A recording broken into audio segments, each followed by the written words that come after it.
Le samedi suivant, Ellie venait d'achever sa première semaine d'école et la rentrée universitaire n'était plus qu'à 2 jours. Judd Crandall traversa la route et s'approcha des Creed qui étaient réunis sur la pelouse. Louis et Rachel étaient assis sur des chaises pliantes. Ellie avait momentanément lâché sa bicyclette pour venir boire un verre de thé glacé et Gage rampait dans l'herbe, s'abîmant dans la contemplation de tous les insectes qu'il rencontrait. Il devait bien aussi en avaler un de temps en temps, car il n'était pas particulièrement regardant sur l'origine de ses protéines. Attendez, Judd, dit Louis en se levant, je vais aller vous chercher une chaise. Pas la peine, fit le vieil homme. Il était vêtu d'un blue jean, d'une chemise d'ouvrier bleu à col ouvert et de bottes en caoutchouc verte. Il se tourna vers Ellie. Ça t'intéresse toujours de savoir où mène ce sentier, Ellie? Oh oui, s'écria Ellie en se levant d'un bond, les yeux brillants. À l'école, un garçon qui s'appelle George Buck m'a dit qu'il menait au cimetière des animaux, et je l'ai répété à maman, mais elle n'a pas voulu que j'y aille. Elle a dit qu'il valait mieux vous attendre parce que vous connaissiez l'endroit. Je le connais, c'est vrai, dit Judd. Et si tes parents sont d'accord, je vais t'y emmener faire un tour. Mais tu ferais mieux de mettre des bottes, le sol est un peu détrempé par endroits. Ellie se précipita à l'intérieur de la maison. Judd la regarda s'éloigner avec des yeux pleins d'une tendresse amusée. Peut-être que ça vous dirait de nous accompagner, Louis? Oh, volontiers, dit Louis. Il se tourna vers Rachel. Tu veux venir aussi, chérie? Bah, et Gage alors? Il paraît que c'est à plus de 2 kilomètres d'ici. Bah, je vais le prendre dans le porte-bébé, si tu veux. Bon, bah, d'accord, dit Rachel en riant. Mais tu vas voir ton dos. Ils se mirent en route 10 minutes plus tard. Gage excepté, ils étaient tous bottés. Gage se hissait debout dans le porte-bébé en prenant appui sur les épaules de Louis, et il regardait tout avec des yeux ronds. Ellie passait son temps à courir en avant de leur petit groupe, pourchassant des papillons, cueillant des fleurs. L'herbe de la prairie montait jusqu'à mi-cuisse, et elle était semée de verges d'or, cette plante vivace qui, à chaque début d'automne, poudre les champs de ses myriades de capitules jaunes vifs. Et pourtant, ce jour-là, il n'y avait pas trace d'automne dans l'air. Le mois d'août était terminé depuis près de 15 jours, mais le soleil, oublieux du calendrier, cognait comme en plein été. Le temps qu'ils arrivent au sommet de la première montée, lâchement éparpillés le long du mince ruban du sentier entretenu, de larges auréoles de sueur s'étaient formées sous les aisselles de Louis. Judd s'était arrêté. Louis pensa d'abord que le vieil homme était essoufflé, puis il vit le panorama qui s'étalait à présent derrière eux. La vue n'est pas mal d'ici, dit Judd en se glissant un brin d'herbe entre les dents. Et Louis se dit que cette phrase était sans doute le plus bel exemple d'euphémisme à la mode yankee qu'il lui eût jamais été donné d'entendre. Mais c'est fabuleux, haleta Rachel. Puis, se tournant vers Louis avec un air presque accusateur, elle ajouta: Comment se fait-il que tu ne m'aies pas parlé de cet endroit? Mais je ne savais même pas qu'il existait, confessa Louis, un peu honteux.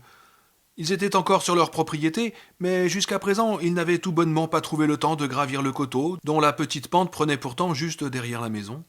Ellie, qui avait pris pas mal d'avance sur eux, revenait sur ses pas, suivie de Church qui trottinait sur ses talons. Le regard de la fillette trahissait aussi un émerveillement non déguisé. L'élévation sur laquelle ils se tenaient n'était pas très haute, mais cela suffisait.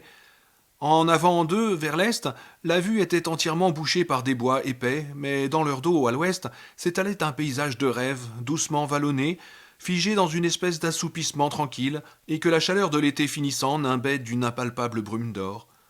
La paix était sans mélange. Il n'y avait pas même un camion de l'Orinco sur la route pour la troubler. Cette vallée qui s'étendait à leurs pieds, c'était bien entendu celle de la Penobscot, rivière le long de laquelle les bûcherons du nord-est de l'État faisaient jadis descendre les grands trains de flottage à destination de Bangor et de Derry. L'endroit où ils se trouvaient était nettement en aval de Bangor et légèrement en amont de Derry. La rivière, large et paisible, déroulait rêveusement son flot au creux de la vallée. Très loin au nord, Louis discernait vaguement les contours plus sombres des villes de Hampden et de Winterport, et le mince ruban noir de la route 15 qui traçait un serpent parallèle à celui de la rivière en direction de Bucksport et de la baie. Sur l'autre rive de la Penobscot, au-delà d'une longue haie d'arbres au vert éclatant, on voyait des chemins et des champs. La flèche de l'église baptiste de North Ludlow pointait au-dessus d'un dais de très anciens ormes, et un peu plus loin à droite, Louis apercevait la silhouette trapue d'une bâtisse rectangulaire en briques rouges qui n'était autre que l'école d'Élie. Au ciel, des nuages blancs dérivaient lentement vers l'horizon, qui était d'un pâle bleu de jean délavé, et de tous les côtés, glorieusement étalés dans leur fauve splendeur, des champs moissonnés somnolaient au soleil, entamant déjà leur sourd et patient travail de germination hivernale. C'est fabuleux, en effet, dit enfin Louis. Il n'y a pas d'autre mot. Fut un temps, ici, c'était un lieu-dit, expliqua Judd.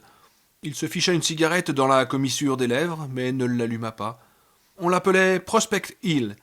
Il y a bien quelques vieux qui connaissent encore le nom, mais depuis que des gens plus jeunes se sont mis à s'installer dans le coin, il est plus ou moins tombé dans l'oubli. Et il est bien rare que des gens se donnent la peine de monter jusqu'ici. D'en bas, on n'a pas l'impression qu'on pourra voir grand-chose, tellement la colline paraît basse. Et pourtant, on voit. Il fit un grand geste de la main, sans rien dire de plus. On voit tout, dit Rachel, d'une voix où perçait une espèce de ferveur. Elle se tourna vers Louis. Et chérie, ça nous appartient ? Et avant même que Louis ait eu le temps d'ouvrir la bouche, Judd déclara. Ma foi, oui, c'est compris dans votre propriété. Ce qui, pensa Louis, n'était pas tout à fait la même chose. Il faisait bien plus frais dans la forêt. Il devait bien y avoir 6 ou 7 degrés de moins. Le sentier conservait à peu près la même largeur, mais à présent il était tapissé d'une épaisse couche d'aiguilles de pin et jalonné de loin en loin par des pots de fleurs ou des modestes bouquets disposés dans de vieilles boîtes de conserve. Les fleurs étaient pour la plupart fanées et cuites. La pente s'était inversée, mais au bout de 400 ou 500 mètres, Judd rappela Ellie, qui s'était à nouveau détachée vers l'avant. « Ce sentier fait une excellente promenade pour une petite fille comme toi, lui dit-il d'une voix bienveillante. Néanmoins, je veux que tu promettes à papa et à maman que lorsque tu viendras par ici, tu ne quitteras jamais le chemin. »« Promis, répondit spontanément Ellie. Mais pourquoi ?» Judd jeta un coup d'œil en direction de Louis, qui se reposait en attendant qu'il reparte. Même dans la relative fraîcheur de cette épaisse forêt de conifères, ce n'était pas rien de se coltiner Gage. « Est-ce que vous savez où vous êtes ?» lui demanda Judd. Louis passa mentalement en revue toutes les réponses possibles. À Ludlow, à North Ludlow, derrière chez moi, entre Middle Drive et la route 15, comme aucune ne le satisfaisait, il secoua la tête en signe de dénégation. Judd leva un poing, pouce tendu, au-dessus de son épaule. Là-bas derrière, il y a du monde, c'est par là qu'est la ville. Mais en avant de nous, il n'y a que des bois, sur pas loin de 100 kilomètres. On appelle ça la forêt de Ludlow ici. Mais en fait, elle empiète au passage sur le territoire d'Orrington, et ensuite elle continue au nord-est jusqu'à Rockford. Après ça, on arrive à ces terrains dont je vous ai parlé, ceux dont les Indiens exigent la restitution. Je sais que ça doit vous faire drôle à entendre, mais c'est un fait. Cette belle petite maison dans laquelle vous vivez, au bord d'une route très fréquentée, avec son téléphone, son électricité et sa télé par câble, se trouve à la limite d'une contrée tout ce qu'il y a de sauvage. Il se tourna à nouveau vers la fillette et reprit. Ce que je voudrais que tu comprennes, Ellie, c'est simplement qu'il ne vaut mieux pas trop musarder dans ces bois. Si jamais tu quittais le chemin, tu risquerais de t'égarer, et Dieu sait où tu te retrouverais. Je ferai attention, monsieur Candal, promis. Visiblement, les paroles du vieil homme avaient fait forte impression sur Ellie, mais elle avait l'air plus captivée qu'effrayée. Par contre, Rachel regardait Judd avec une expression franchement inquiète, et Louis ne se sentait pas tellement à l'aise non plus. Il supposa que c'était dû à la terreur quasi instinctive qu'éprouve tout bon citadin vis-à-vis de la nature sauvage. Louis n'avait pas eu l'occasion une seule fois de manier une boussole depuis son passage chez les scouts 20 ans auparavant, et il ne se souvenait pas mieux de la manière dont on s'y prend pour se repérer dans les bois par rapport à l'étoile polaire ou à la mouche des arbres que de l'art de nouer une corde en demi-clé ou en jambe de chien. En voyant la tête qu'il faisait, Judd eut un début de sourire. « Oh, vous savez, on n'a perdu personne dans ces bois depuis 1934, les rassura-t-il. Du moins, personne du pays. Le dernier à s'y être perdu s'appelait Will Jepson, et ça n'a pas été une bien grande perte. Je crois bien que Stanley Bouchard, mis à part Will, était le plus grand poivreau qu'on ait jamais vu dans la région de Bucksport. Vous avez dit « personne du pays », fit observer Rachel, d'une voix qu'elle ne parvenait pas à rendre aussi désinvolte qu'elle l'aurait voulu, et Louise devina sans peine à quoi elle pensait. « Nous ne sommes pas du pays, en tout cas, pas encore. » Judd resta un moment silencieux, puis il hocha la tête et dit « C'est vrai qu'il y a des touristes qui se perdent. Ça se produit une fois tous les 2 ou 3 ans. Ils n'arrivent pas à imaginer qu'on puisse se perdre aussi près d'une route à grande circulation. Mais on les a toujours retrouvés, vous savez, Madame Creed. N'allez pas vous remuer les sangs à cause de ça. »« Et est-ce qu'il y a des élans dans cette forêt ?» demanda Rachel d'une voix pleine d'appréhension. Louis eut un sourire. Quand Rachel trouvait une bonne occasion d'angoisser, elle l'exploitait toujours au maximum. « Il pourrait vous arriver d'en croiser un dans les parages, dit Judd. Mais un élan ne vous fera jamais aucun mal, Rachel. Durant la saison des chaleurs, ils sont parfois un peu nerveux, mais à part ça, ils ne font pas grand-chose d'autre que de vous regarder. En dehors des périodes de rut, ils ne s'attaquent jamais à personne, sauf aux habitants du Massachusetts. Je ne sais pas pourquoi ils ont une dent contre eux, mais c'est la vérité vraie. Louise se dit que le vieil homme devait être en train de blaguer, mais il n'y avait pas moyen d'en être sûr. Judd était sérieux comme un pape. J'ai vu ça bien des fois de mes propres yeux, poursuivit-il. J'ai trouvé plus d'un pauvre diable venu d'une banlieue chic de Boston, cramponné à la plus haute branche d'un arbre, et jurant ses grands dieux qu'il venait de se faire attaquer par un troupeau d'élans, tous aussi gros qu'un autocar. On dirait que les élans sont capables de flairer l'odeur du Massachusetts sur quelqu'un, qu'il s'agisse d'un homme ou d'une femme. Ou peut-être que c'est simplement l'odeur des vêtements neufs de chez Bean qui les excite comme ça, allez savoir. J'aimerais bien qu'un de ces lascars, qui étudie l'éthologie animale à l'université, nous ponde un mémoire sur la question. Mais je suppose qu'il s'en fiche pas mal. C'est quoi les périodes de rut demanda Ellie. Oh, t'occupe, dit Rachel. Ellie, je te défends de venir ici sans être accompagné d'au moins une grande personne, ajouta-t-elle en esquissant un pas dans la direction de Louis. Une expression peinée se forma sur les traits de Crandall. Oh, je n'avais pas l'intention de vous alarmer, Rachel, dit-il, ni votre petite fille non plus. D'ailleurs, il n'y a aucune raison d'avoir peur.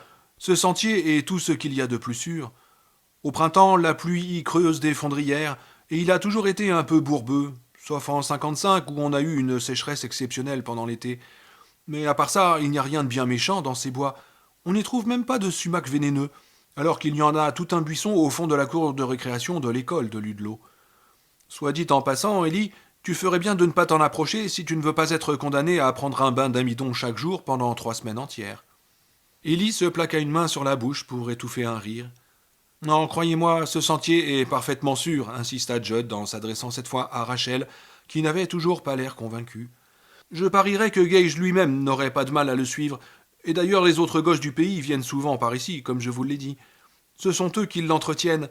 Personne n'a besoin de leur donner des instructions à ce sujet, ils font ça de leur propre mouvement. Je ne voudrais pas qu'à cause de moi, Ellie soit obligée de rester à l'écart de leur petit jeu. Il se pencha au-dessus de la fillette et lui fit un clin d'œil. Dans la vie, c'est souvent comme ça, tu sais, Ellie. Si tu restes dans le droit chemin, tout ira bien.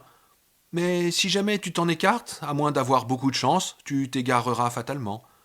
Et on sera obligé d'organiser une grande battue pour te retrouver. Ils reprirent leur marche. Le porte-bébé occasionnait à Louis une peine grandissante.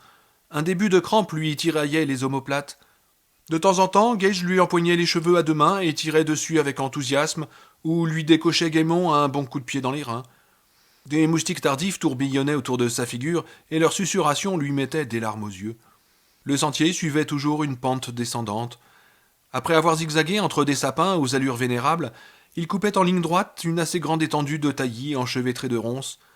À cet endroit, il y avait bel et bien de la gadoue. Les bottes de Louis s'enfonçaient dans une boue molle, parfois couronnée d'eau stagnante. Ils arrivèrent bientôt à une zone carrément marécageuse qu'ils franchirent malaisément en prenant appui sur des grosses mottes de terre herbues qui y affleuraient à la surface. Mais après ce passage un peu dur, les choses s'arrangèrent. Le sentier gravissait un raidillon et il était à nouveau bordé de hautes futaies. Louis eut l'impression que Gage avait maintenant doublé de poids et que par l'effet d'une magie concomitante, la température s'était subitement élevée de 6 ou 7 degrés. Une sueur abondante lui ruisselait sur le visage. « Tu es fatigué, chérie ?» lui demanda Rachel. « Tu veux que je le prenne un moment ?»« Non, non, tout va bien, » répondit Louis. Et c'était vrai, à part que son cœur cabalait à toute blinde dans sa poitrine. Il se faisait volontiers l'apôtre de l'exercice physique auprès de ses patients, mais il ne le pratiquait guère lui-même. Judd et Ellie cheminaient côte à côte. Le pantalon jaune citron et le chemisier écarlate de la fillette faisaient des taches vives dans la pénombre un peu glauque du sous-bois. « Lou, tu crois vraiment qu'il sait où il va ?» interrogea Rachel, d'une voix chuchotante où perçait une pointe d'anxiété. « Bah, bien sûr, voyons, » protesta Louis. Tout en marchant, le vieil homme tourna brièvement la tête vers eux et, d'une voix pleine de bonne humeur, lança. « Ce n'est plus très loin à présent. Vous tenez bon, Louis ?»« Mon Dieu, se dit ce dernier, il a plus de 80 balais et tout ça ne lui a même pas mis la sueur au front. »« Ça va, répondit-il avec un soupçon d'agressivité dans la voix. Sa fierté l'aurait sans doute poussé à répondre de cette manière, eût-il même été à 2 doigts de la thrombose coronaire. Il s'arracha un sourire, remonta un peu les courroies qui lui meurtrissaient les épaules et reprit sa marche. Passé le faîte de la 2e colline, le sentier descendait en pente douce à travers un fouillis de halliers inextricables qui arrivait à hauteur d'homme et devenait progressivement plus étroit. À quelques pas devant lui, Louis vit Judd et Ellie passer sous une espèce d'arcade constituée de vieilles planches abîmées par les intempéries, au centre de laquelle une main malhabile avait tracé le mot cimetière à la peinture noire. Les lettres avaient pâli avec le temps et l'inscription était tout juste lisible. Louis et Rachel échangèrent un regard amusé et ils passèrent sous l'arcade d'un même mouvement en se prenant instinctivement la main, comme deux futurs mariés qui franchissent le porche d'une cathédrale. Pour la seconde fois ce matin-là, Louis éprouva d'abord de la surprise, ensuite de l'émerveillement. La clairière dans laquelle il venait de pénétrer n'était pas tapissée d'aiguilles de pin. C'était un cercle à peu près parfait de gazon soigneusement entretenu qui devait bien faire dans les 15 mètres de diamètre, bordé sur 3 de ses côtés par d'épaisses haies de buissons enchevêtrés et sur le 4e par un énorme monceau d'arbres morts entassés pêle-mêle dont l'aspect était aussi sinistre que menaçant. Un homme qui voudrait passer à travers cet amas de vieux troncs ou l'escalader aurait intérêt à se munir d'un protège-couille en acier, se dit Louis. Le périmètre de gazon était couvert de petits monuments funéraires, visiblement édifiés par des enfants à l'aide de matériaux récupérés au petit bonheur. Couvercles de cageots, chutes de contreplaqué, plaques de ferraille tordues. Mais ces stèles de fortune maladroitement dressées au milieu d'un cercle de buissons mesquins, qui disputaient à quelques arbustes rabougris de pauvres restes d'espace et de lumière, étaient disposées avec une symétrie que leur modestie même faisait paraître plus remarquable encore. Et en guise de toile de fond, il y avait cette vaste forêt qui conférait à l'endroit une teinte absurdement mystique, plus propre à évoquer de très anciennes coutumes païennes que les rites de la chrétienté. « Comme c'est charmant !» dit Rachel d'une voix dépourvue de toute conviction, tandis qu'Élie laissa échapper une exclamation de stupeur admirative. Louis se déharnacha et extirpa Gage du porte-bébé afin qu'il puisse ramper à son aise. Son dos en conçut aussitôt un intense soulagement. Élie courait d'une stèle à l'autre en poussant des cris ravis. Abandonnant à Rachel la surveillance du bébé, Louis lui emboîta le pas, tandis que Judd s'asseyait en tailleur, le dos calé contre un rocher et allumait une cigarette. Louis s'aperçut très vite que la symétrie qu'il avait frappée en pénétrant dans l'enceinte du cimetière n'était pas le fruit du hasard. Les tombes avaient été volontairement disposées en cercles à peu près concentriques. Sur une croix grossière composée avec des lattes de caisses d'emballage, une main d'enfant avait inscrit d'une écriture à appliquer « Smucky, le chat le plus gentil du monde » et au-dessous 1971-1974. Un peu plus loin, sur le bord extérieur du même cercle, Louis avisa une plaque d'ardoise véritable qui proclamait en lettres rouges un peu passées « Biffer ». Et sous le nom, on avait ajouté une épitaphe qui disait « Biffer, tu avais un flair qui arrangeait bien nos affaires ». Biffer, c'était l'épagnol des Dressler, expliqua Judd. Toujours soigneux, il avait creusé un petit trou dans le sol avec le talon d'une de ses bottes et il s'en servait de cendrier. Un camion lui est passé dessus l'an dernier. Et hein qu'il est beau ce petit poème. Oui, très beau, reconnut Louis. Quelques-unes des tombes étaient fleuries. À de rares exceptions près, les fleurs étaient fanées et parfois même complètement pourries. La peinture ou l'encre de la moitié des inscriptions que Louis essaya de déchiffrer était tellement délavée qu'elles étaient difficiles, voire impossibles à lire. Certaines stèles étaient vierges, et Louis devina que leurs inscriptions d'origine avaient dû être tracées au fusain ou à la craie. « Viens voir, maman !» vociféra Élie. « Il y a même un poisson rouge !»« Oh, ça ne me dit rien !» répondit Rachel, et Louise jeta un rapide coup d'œil dans sa direction. La jeune femme était debout, seule, à l'extérieur du dernier cercle, et elle n'avait pas l'air dans son assiette. « Il lui en faut bien peu pour être bouleversé, se dit Louis. La plupart des gens éprouvent un malaise plus ou moins prononcé en face de représentations de la mort, mais chez Rachel ce sentiment confinait à la phobie. Cela s'expliquait sans doute par le traumatisme qu'elle avait subi à la mort de sa sœur Zelda. La mort de Zelda était pour Rachel un sujet particulièrement sensible, auquel Louis avait vite appris qu'il valait mieux éviter de faire allusion pendant les premiers temps de leur mariage. Zelda avait été emportée très jeune par une méningite cérébro-spinale. Son agonie avait dû être longue et atroce, et il était naturel que Rachel en eût été marquée à vie. Au moment de la mort de sa sœur, elle était encore dans l'âge le plus impressionnable, et Louise comprenait très bien qu'elle préféra oublier tout cela. Il lui adressa un petit clin d'œil, et Rachel l'en remercia d'un bref sourire. Louis leva les yeux vers le ciel. La clairière n'était pas une création humaine. Le soleil y pénétrait naturellement, et il se dit que c'était sans doute cela qui expliquait que l'herbe y prospérait si bien. Mais pour obtenir un gazon si parfait, il avait encore fallu beaucoup d'arrosage et de soins attentifs. Autrement dit, les gosses avaient dû se farcir tout le chemin en trimballant sur leur dos des bidons d'eau ou peut-être de ces grosses outres dont les Indiens se servaient autrefois, et tout ça était encore plus lourd que Gage dans son porte-bébé. Il avait du mal à imaginer que des enfants puissent faire preuve d'autant de persévérance. De sa propre enfance, il avait gardé le souvenir d'enthousiasme violent, mais éphémère, qui brûlait d'une belle flamme, mais se consumait comme un feu de paille. Et c'était bien cela qu'il retrouvait chaque jour en regardant vivre Ellie. Plus on se rapprochait du pôle de la spirale, plus les tombes devenaient vieilles. Les inscriptions lisibles étaient de plus en plus rares, mais celles que Louise parvenait encore à déchiffrer indiquaient des dates régulièrement décroissantes. Ainsi, un de ces cercles commençait par Trixie, écrasé sur la route le 15 septembre 1968. Et un peu plus loin, Louise trouva une planche large et épaisse, profondément enfoncée dans le sol, déformée et légèrement gauchie par le gel, sur laquelle il eut quelque peine à lire. En souvenir de Martha, notre lapine, décédée le 1er mars 1965. Dans la rangée suivante, ce fut ensuite Général Patton, dont la stèle proclamait qu'il avait été un bon chien, et qu'il avait péri en 1958. Puis Polynésia, qui devait être une perruche, puisque c'était le nom du perroquet femelle qui enseigna le langage des animaux au docteur Doolittle, si la mémoire de Louis était bonne, et qui avait émis son dernier Jaco pendant l'été 1953. Après cela, il n'y avait plus rien de lisible, le long de 2 cercles entiers, mais ensuite, alors qu'il était encore à bonne distance du centre, Louis découvrit une plaque de grès sur laquelle on avait maladroitement gravé une phrase qui disait « Anna, la meilleure chienne de tous les temps, 1929-1939. » Bien sûr, le grès est une roche relativement tendre, en conséquence de quoi il ne subsistait d'ailleurs de l'inscription qu'un squelette, mais Louis n'en avait pas moins de mal à s'imaginer les trésors de patience qu'il avait fallu à un malheureux gamin pour tracer ces quelques mots dans la pierre. La charge d'amour et de désespoir que cela représentait lui paraissait immense. C'était un monument comme aucun adulte n'en élèverait jamais à ses propres parents, ni même à un enfant mort en bas âge.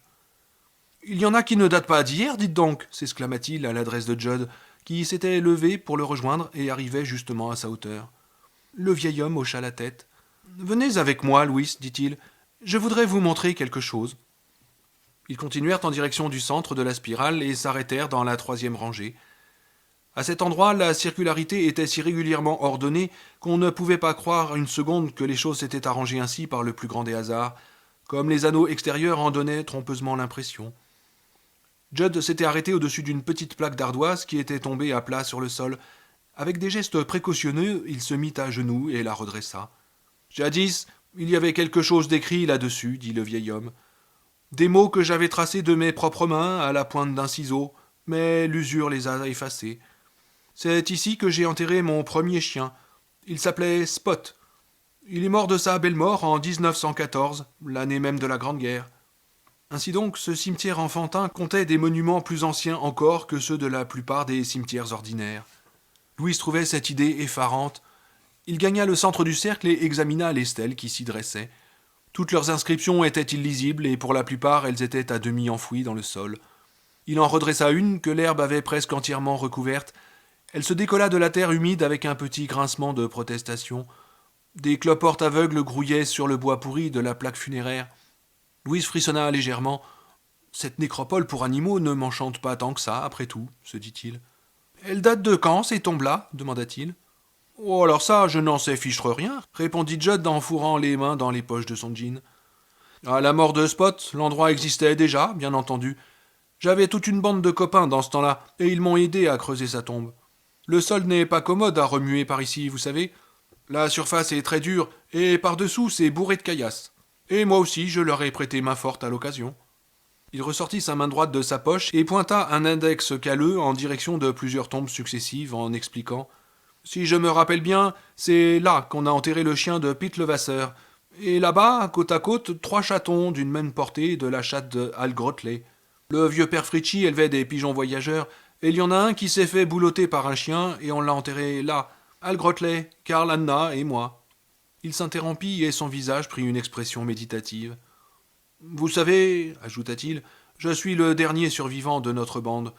Tous les autres sont morts, tous, oui, sans exception. » Louis ne fit aucun commentaire. Les mains dans les poches, il fixait les tombes d'un air absent. « De toute façon, conclut Judd, le sol de cette clairière est tellement caillouteux qu'on n'aurait jamais pu y planter quoi que ce soit d'autre. » De faibles vagissements leur parvinrent, venant de l'autre extrémité du cercle, Gage s'était mise à pleurer. Rachel se le jucha sur la hanche et elle s'approcha d'eux. Lou, le petit a faim, dit-elle. Il vaudrait mieux qu'on rentre. Tout en disant cela, elle le regardait avec des yeux suppliants. Oui, d'accord, fit Louis.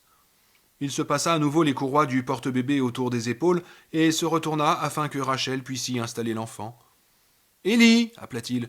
Hé, Ellie, où es-tu? La voilà, dit Rachel en montrant du doigt le grand amas d'arbres morts. Ellie avait entrepris de l'escalader, comme si c'était une variété sauvage de ces cages à grimper qu'on trouve sur tous les terrains de jeux scolaires. D'une voix où perçait un début d'anxiété, Grandal lui cria. Ellie, mon petit lapin, je t'en prie, ne monte pas là-dessus. Si jamais tu prends appui au mauvais endroit, tout l'assemblage va se démantibuler sous toi, et tu risques de t'en tirer avec une cheville rompue. Ellie sauta à terre, poussa un cri de douleur et s'approcha d'eux en se frottant la hanche. Une branche morte l'avait raflé au passage. Le tissu de son pantalon était déchiré, mais la peau ne présentait qu'une ecchymose sans gravité. Tu vois ce que je voulais dire, fit Judd en lui ébouriffant les cheveux. Même un forestier aguerri n'essaye pas d'escalader une tombée de vieux arbres comme celle-là, quitte à faire un grand détour. Les arbres, ça n'aime pas être entassés comme ça les rend méchants, et ils essayent de mordre tout ce qui leur passe dessus. Vraiment? Fit Ellie. Bah oui, tu vois, ils sont posés les uns sur les autres comme les bâtonnets d'un jeu de Mikado. Et si jamais tu mets le pied sur celui qu'il ne faut pas, tout s'écroule. Ça fait comme une avalanche. La fillette se tourna vers Louis. C'est vrai ce qu'il dit, papa? Oui, je crois. Oh, Burke, fit la fillette. Elle se campa face au monceau d'arbres morts et glapit. Sale cochon d'arbre, vous m'avez déchiré mon pantalon. Les trois adultes éclatèrent de rire, mais le tas d'arbres morts continua impassiblement à blanchir au soleil, comme il le faisait depuis bien des lustres sans doute. Louis trouvait qu'il évoquait assez bien les ossements de quelque monstre antédiluvien, d'un dragon peut-être, oui, d'un dragon terrassé jadis par un pro-chevalier, et dont le squelette effondré avait constitué cette espèce de monstrueux mausolée. Et tout à coup, il lui sembla que ces arbres morts étaient tombés là beaucoup trop opportunément. Situés comme ils l'étaient, ils interdisaient tout passage entre le cimetière des animaux et les profondeurs de cette forêt, que Judd avait distraitement appelée tout à l'heure la forêt des Indiens. Leur désordre même avait quelque chose de savant. Leur confusion était trop complète pour que ce fût l'œuvre de la seule nature. On aurait dit... Mais sur ces entrefaites, Gage lui tordit l'oreille en poussant des roucoulements ravis, et Louis oublia tout des arbres morts et de la forêt mystérieuse qui s'étendait au-delà du cimetière des animaux. Il était temps de prendre le chemin du retour. Le lendemain, Ellie se présenta avec une figure tragique dans le bureau de Louis, alors que ce dernier était occupé à assembler un modèle réduit. En l'occurrence, il s'agissait d'une Rolls-Royce Silver Ghost 1917 qui comportait un total de 680 pièces, dont une bonne cinquantaine d'éléments articulés. La maquette était pratiquement terminée et Louis arrivait presque à s'imaginer le chauffeur en livrée, descendant d'une longue lignée d'Anglais qui étaient cochés de père en fils depuis le XVIIIe siècle, trônant raide comme la justice derrière son volant. Louis avait attrapé le virus des modèles réduits à l'âge de 10 ans. Il avait commencé par la maquette d'un Spad, simple monoplace de la Première Guerre mondiale, que son oncle Karl lui avait offert pour son anniversaire. Puis il avait épuisé à peu près tout le catalogue de modèles réduits d'aéroplanes de la marque Revell, avant de passer le cap de la puberté et d'accéder à des choses plus belles et plus complexes. Vers la fin de l'adolescence, il s'était pris d'une passion pour des bateaux en bouteille, puis il avait eu sa phase machine de guerre, et même une assez longue période au cours de laquelle il avait monté des armes à feu grandeur nature, des Colt, des Winchester, des Luger, d'un réalisme si hallucinant qu'on avait du mal à se résigner à ce que le coup ne parte pas lorsqu'on appuyait sur la gâchette. La trentaine venue, il s'était mis au paquebot et sa phase transatlantique avait duré 5 ans. Un modèle réduit du Lusitania et un autre du Titanic décoraient la bibliothèque de son bureau à l'université, et un Andrea Doria miniature qu'il avait terminé juste avant leur départ de Chicago voguait à présent sur la cheminée du living. Louise venait d'entrer dans une nouvelle phase, celle des voitures anciennes. Et si le mécanisme dorénavant bien établi fonctionnait à nouveau, il faudrait encore 4 ou 5 ans avant qu'il éprouve le besoin de passer à autre chose. Le modélisme était la seule véritable marotte de Louis, son violon d'Ingres en quelque sorte. Rachel considérait cela avec l'indulgence bienveillante que toute bonne épouse se doit d'accorder aux petites lubies de son mari, mais Louise soupçonnait que son indulgence avait un fond de mépris, et que même au bout de 10 années de mariage, Rachel continuait à penser qu'il finirait par surmonter cette fixation puérile. L'attitude de Rachel était peut-être en partie le reflet de celle de son père, qui avait toujours soutenu qu'elle avait épousé un parfait débile. Peut-être que Rachel a raison, se dit-il. Peut-être que d'ici 2 ou 3 ans, je vais me décider un beau matin de remiser mes modèles réduits au grenier et d'aller faire du deltaplane à la place. Tandis qu'il se faisait ces réflexions, Ellie le regardait avec un air grave. Au loin, l'air limpide de la matinée répercuta le carillon des cloches qui convoquaient les fidèles à l'office dominical. « Bonjour papa, dit la fillette. « Salut ma puce. Eh bien, qu'est-ce qui t'arrive ?»« Oh, rien, soupira Ellie, mais son expression démentait ses paroles. Son expression disait qu'il se passait pas mal de choses, et des choses qui n'avaient rien de particulièrement joyeux. Ses cheveux, qui venaient d'être lavés, lui tombaient librement sur les épaules. Ils avaient tendance à foncer avec l'âge, mais dans cette lumière, il paraissait plus blond que nature. Ellie avait mis une robe, comme presque tous les dimanches, et Louise s'en étonna une fois de plus. Pourtant, il n'avait jamais fréquenté l'église. « Qu'est-ce que tu construis » demanda la fillette. Il le lui dit tout en collant soigneusement un garde-boue. « Regarde, dit-il, en lui tendant un minuscule bouchon de radiateur. Tu vois les 2 R entrecroisés ? Il n'y manque aucun détail.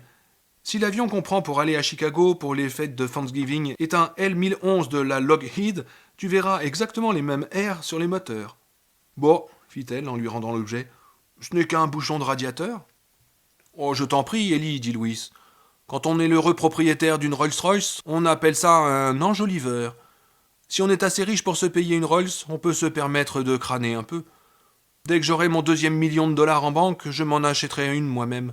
Comme ça, quand Gage sera malade en voiture, il pourra dégoubiller sur du vrai cuir. »« Et à propos, Ellie, qu'est-ce qui te tarabuste donc ?»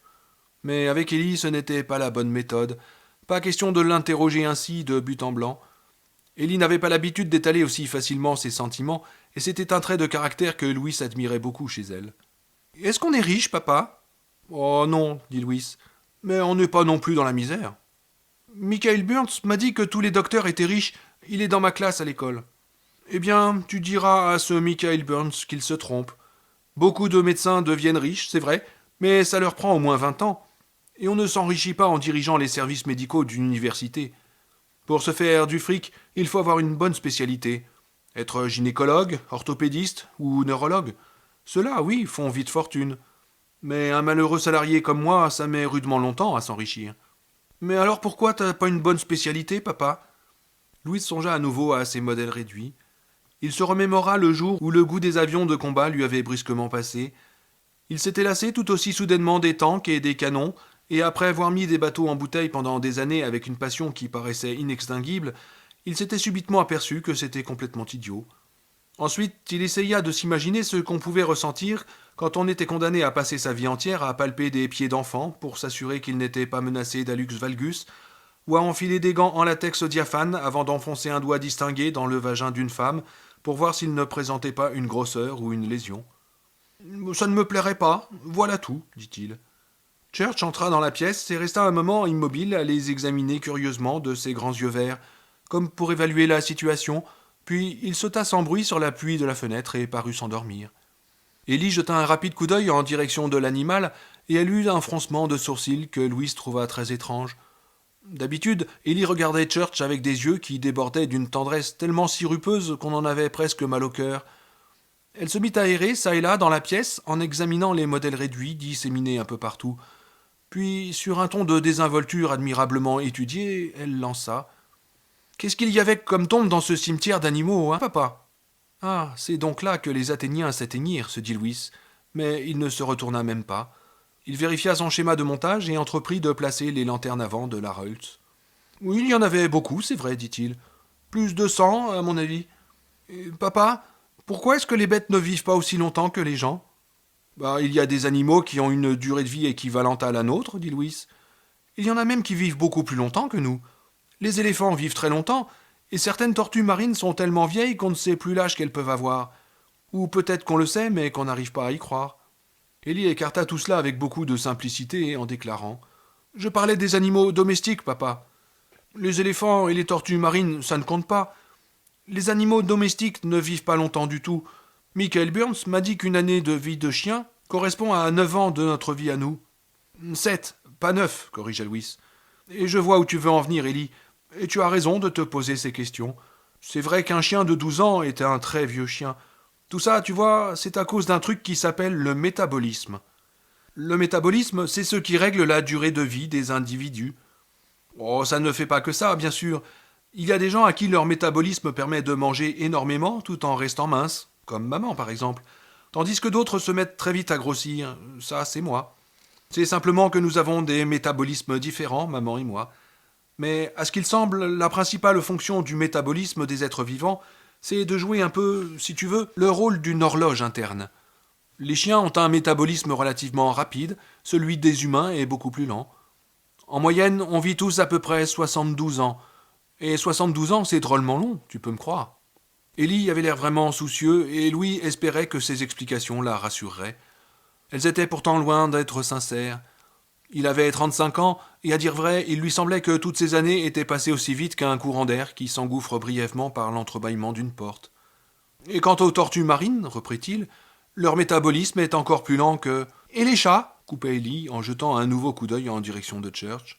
Eh bien, les chats vivent à peu près aussi longtemps que les chiens, dit Louis. Enfin, la plupart d'entre eux. C'était un mensonge, mais il le savait. Les chats ont des vies violentes et bien souvent aussi des morts atroces. Mais en général, tout cela se produit lorsqu'ils sont loin du regard des humains. Ce même Church, qui en cet instant précis somnolait, ou feignait de somnoler au soleil, ce même Church qui roupillait paisiblement chaque nuit levé au pied de sa fille et qui avait été un chaton, une adorable petite boule de poil, ce même Church avait harcelé, Louis l'avait vu, sans trêve un oiseau à l'aile brisée avec dans ses yeux verts une lueur de curiosité et aussi, Louis en aurait juré, une flamme glaciale de pure cruauté.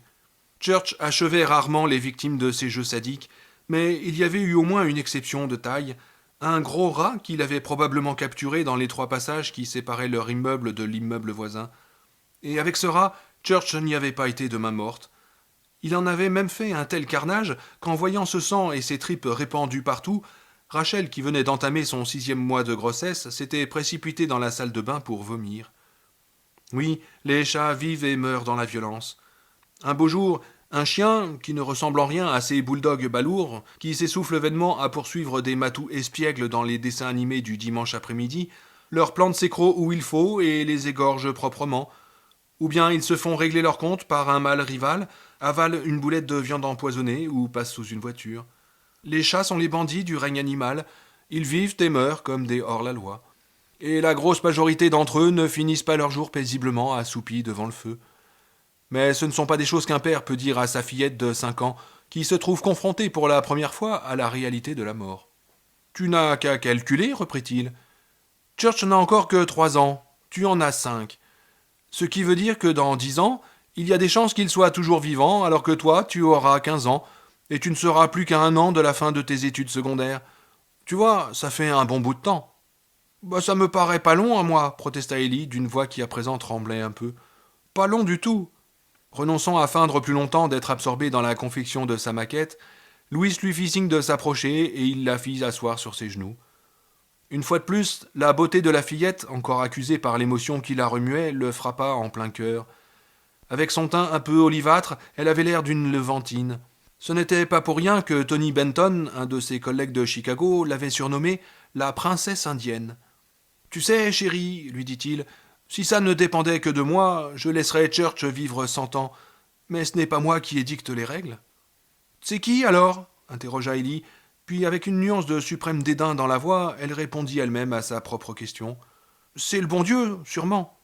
Louis manqua d'éclater de rire, mais il se contint, c'était trop sérieux. Que ce soit le bon Dieu ou quelqu'un d'autre, ça n'y change rien, dit-il. Les aiguilles tournent, c'est tout ce que je sais, et personne ne peut y échapper, mon cœur. Je ne veux pas que Church soit comme toutes ces bêtes mortes, s'écria Ellie avec une soudaine fureur. Elle était au bord des larmes. Je ne veux pas qu'il meure, jamais. Church est mon chat à moi. Il n'est pas le chat du bon Dieu. Si le bon Dieu veut un chat, il n'a qu'à s'en trouver un autre. Qu'il prenne tous les chats qu'il veut et qu'il les fasse mourir, je m'en fiche, mais pas Church. Church est à moi. Des talons claquèrent dans la cuisine et Rachel passa une tête étonnée dans l'entrebâillement de la porte. À présent, Ellie sanglotait, le visage niché au creux de la poitrine de Louis. L'horreur avait été nommée, formulée, elle avait une figure désormais, on pouvait la regarder dans le blanc des yeux, et même si on ne pouvait rien y changer, on pouvait au moins pleurer dessus. « Ellie, dit-il en la berçant tendrement, Ellie, Church n'est pas mort, il est là, regarde, il dort. Mais il pourrait être mort, sangla-t-elle. Il pourrait mourir n'importe quand. Louis la serra sur son cœur et continua de la bercer. Il savait, sans avoir aucun moyen d'en être sûr, ce qui la faisait pleurer ainsi. C'était le caractère irréductible de la mort, qui ne se laisse fléchir par aucun argument, pas même par les larmes d'une fillette, et qui est si cruellement imprévisible. Et c'était aussi cette prodigieuse et funeste faculté qu'ont tous les humains de tirer de purs symboles des conclusions pratiques, qui sont quelquefois belles et nobles, et d'autres fois d'une noirceur terrifiante. Puisque tous ces animaux étaient morts et enterrés, on était forcé d'en déduire que Church pouvait mourir et être enterré, n'importe quand, à son tour. Et si ça pouvait arriver à Church, pourquoi est-ce que ça n'arriverait pas aussi à son père, à sa mère, à son petit frère, et à Ellie elle-même? La mort n'était qu'une idée abstraite, le cimetière existait bel et bien. Ces inscriptions tombales maladroites recelaient des vérités que même une enfant pouvait pressentir. Louis n'aurait pu s'en sortir en inventant une fable, comme il l'avait fait un peu plus tôt au sujet des espérances de vie d'un matou. Mais tous les enfants du monde enregistrent les bons et les mauvais points de leurs parents dans une espèce de bulletin scolaire permanent sur lequel ils reviennent un jour pour dresser un bilan global, et un mensonge de cette nature risquait d'alourdir singulièrement le passif de Louis. Jadis, sa propre mère lui avait servi une fable du même tonneau, ce vieux conte suivant lequel les femmes qui désirent un bébé le trouveront à la rosée du matin dans le carré de choux le plus proche. Le mensonge était bien anodin, mais Louis ne l'avait jamais pardonné à sa mère, et il ne s'était jamais pardonné non plus d'avoir gobé cette histoire à dormir debout. « Mais, ma chérie, tout le monde peut mourir, dit-il. La mort est un des éléments de l'existence. »« Eh ben, c'est un élément qui est mauvais, s'écria la fillette. C'est dégoûtant. » Cette fois, Louis ne trouva rien à répondre. Ellie pleurait. Au bout d'un moment, ses larmes s'arrêteraient. Elle était forcée d'en passer par là avant de se résigner à vivre tant bien que mal avec une vérité à laquelle il n'y avait désormais plus moyen de se soustraire. Il serra sa fille contre lui en écoutant les derniers échos des cloches du dimanche qui flottaient encore au-dessus des chaumes. Ses larmes avaient cessé depuis quelque temps déjà lorsqu'il s'aperçut qu'elle avait rejoint son chat dans le sommeil. Il la porta dans sa chambre, la mit au lit et redescendit dans la cuisine. Rachel remuait une pâte à gâteau avec une vigueur superflue. Louis lui fit part de son étonnement. Ça ne ressemblait guère à Ellie de se mettre dans des états pareils, surtout d'aussi bonne heure. Non, fit Rachel en posant son bol sur le plan de travail avec un claquement sec. Ça ne lui ressemble pas. Mais je crois qu'elle n'a pas fermé l'œil de la nuit. Je l'ai entendue se retourner dans son lit, et Church a demandé à sortir sur le coup de 3 heures du matin. Il ne fait ça que quand Ellie a du mal à dormir. Mais pourquoi est-ce qu'Ellie aurait... Comme si tu ne le savais pas, coupa Rachel avec humeur. C'est à cause de ce maudit cimetière d'animaux. Ça l'a vraiment remué, Louis. C'est la première fois de sa vie qu'elle voyait un cimetière, et ça l'a bouleversée, voilà. Ne compte pas sur moi pour adresser des félicitations à ton ami John Crandall pour la petite balade. Tiens, voilà que tout à coup, c'était mon ami, se dit Louis, avec un mélange de surprise et d'accablement. Écoute, Rachel, je ne veux pas qu'elle y retourne. Jamais, dit-elle. Mais Rachel, Judd disait vrai en ce qui concerne le sentier. Oh, tu sais bien que ce n'est pas à cause du sentier, dit Rachel en se saisissant à nouveau du bol et en fouettant la pâte avec une vigueur redoublée. C'est ce fichu cimetière. Moi, je trouve ça malsain. Ces gosses qui grimpent jusque là-haut pour entretenir les tombes, qui tiennent le sentier en état, c'est morbide, voilà. Bon Dieu de merde, je ne sais pas quelle maladie ont les mômes dans ce pays, mais je ne veux pas qu'Ellie l'attrape. Louis la regarda avec des yeux ronds, complètement désemparés. Leur mariage était solide comme un roc, et pourtant chaque année, ils voyaient autour d'eux de nouveaux couples se désagréger, de nouveaux ménages partir à volo. Louis soupçonnait fortement que cette stabilité apparente de leur union tenait à leur respect du mystère, de ce secret de polichinelle que tout le monde a plus ou moins percé sans jamais le dire ouvertement, qui est que, quand on va vraiment au fond des choses, on s'aperçoit que le mariage est une complète fiction, qu'il n'y a pas plus d'union des âmes que du beurre en broche, que chaque âme reste enfermée à jamais dans une gangue impénétrable d'individualité farouche et définitivement fermée à toute espèce de raison. C'était cela le mystère. Et même quand on croyait connaître son partenaire comme sa poche, il arrivait encore qu'on tombe nez à nez avec une muraille aveugle ou qu'on soit happé dans un trou sans fond.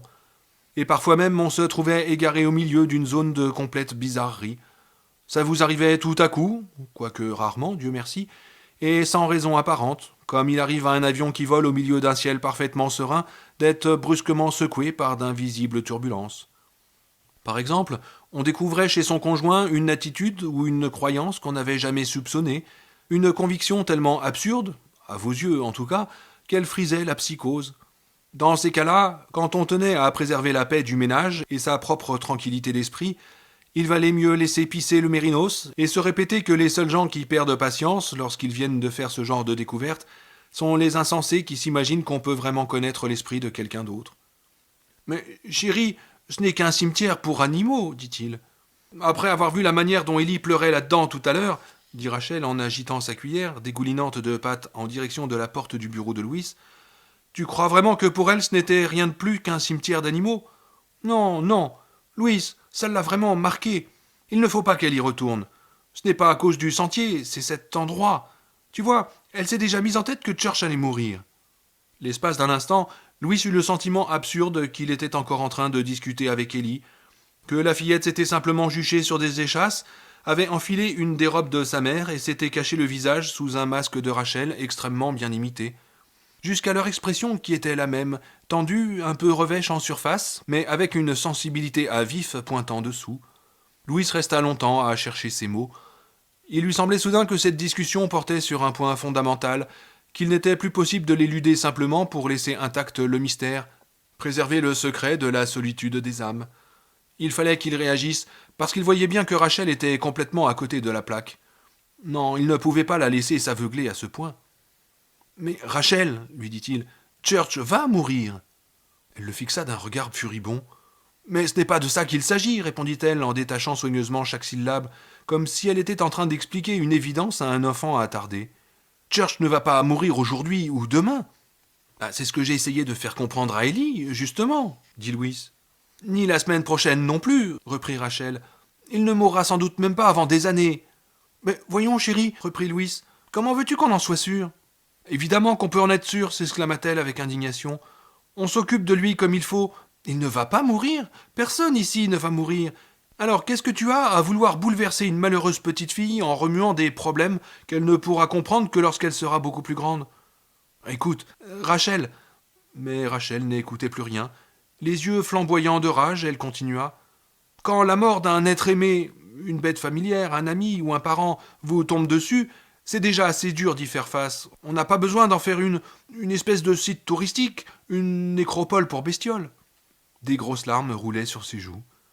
Mais Rachel, dit Louis en essayant de la prendre par les épaules. D'un geste sec et dur, elle se déroba. N'en parlons plus, tiens, dit-elle. De toute façon, tu n'y comprends rien, mon pauvre Louis. Il soupira. J'ai l'impression d'être tombé dans une trappe et d'avoir été happé par une espèce de moulinette géante, dit-il, en espérant que ça lui arracherait un sourire. Mais elle ne desserra pas les lèvres. Elle se contenta de river sur lui un regard noir.